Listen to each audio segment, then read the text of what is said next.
And while there is much to be said about the contested election that is happening right now, the time is running out before the Electoral Commission will meet, the Electoral College, rather, will meet.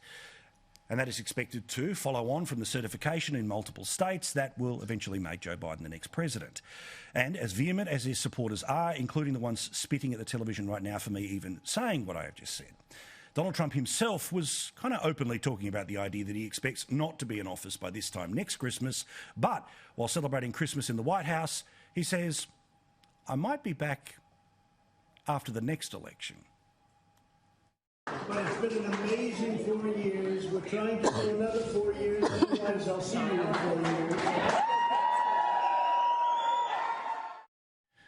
But of course, one of the most insidious things that has happened in 2020 is the American media in particular have, rather than doing their job, which is to report on both sides, and then sure, they can editorialise to say that one is right and one is wrong, instead they have just ignored truths that have been before their very eyes in the past 12 months. Think about this. Joe Biden is accused by a real human being who is willing to talk into a camera of sexual assault. Didn't hear about it, did you? Joe Biden, his son, is accused of selling access to Joe Biden, both as Vice President and after he was Vice President in the past 4 years, and a slice of the money that, among others, came from the Chinese, went back to Joe Biden, such as the allegations that a real human being is willing to make, and that the FBI is investigating not one but 2 laptops. But of course, you didn't hear about any of that. And this election is still being contested. Whether they're going to be able to overturn the result, I don't know. But to pretend that it is not contested right now means you are ignoring real human beings who are willing to come forward and make pretty amazing allegations like this. This evidence demonstrates, and it's through eyewitness testimony that's been corroborated by others through their eyewitness statements, that 130,000 to 280,000 completed ballots for the 2020 general election were shipped from Bethpage, New York to Lancaster, Pennsylvania, where those ballots and the trailer in which they were shipped disappeared. Did you hear anything about that tonight on the 6 p.m. news? Think about the stuff that you have heard in the past 4 years about Donald Trump, that he colluded with Russia, but ultimately, 3 years after that investigation, guess what? He didn't collude with Russia, but every single allegation was lead story. The contested election didn't happen, hidden under the table. It's a trick that the American media have learnt, and the Australian media probably will follow at one point, because here's the ugly truth about bias. It's often the stuff they choose not to cover that exposes the real bias of the media that you are watching at any one time or reading.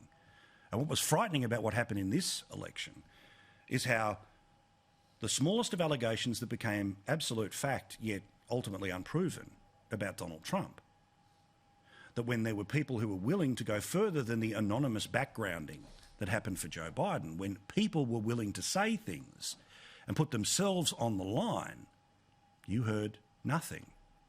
Like, did you hear any of this tonight on the 6 p.m. news? This all happened today.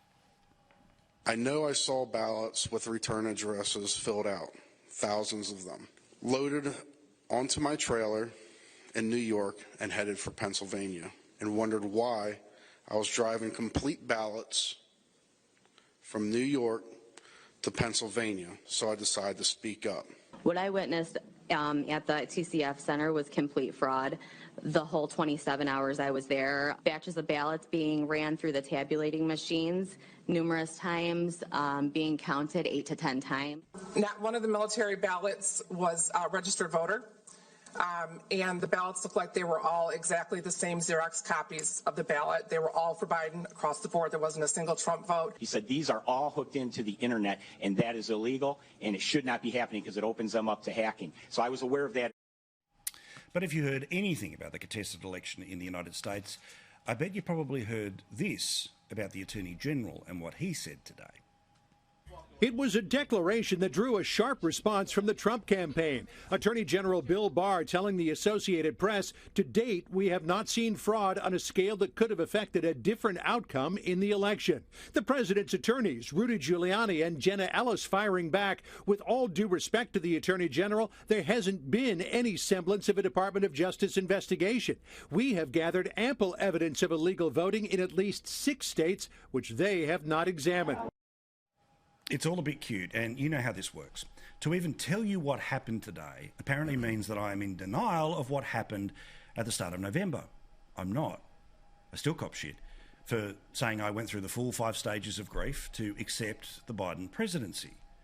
But it is the responsibility of those to tell you what happened today to tell you what happened today. And James Morrow from The Outsiders, again, we are not arguing the result, but what the left media learnt this year in the United States will eventually happen here, which is you don't have to cover both sides. You can simply ignore real human beings saying things, but you will pump up anonymous sources saying anything.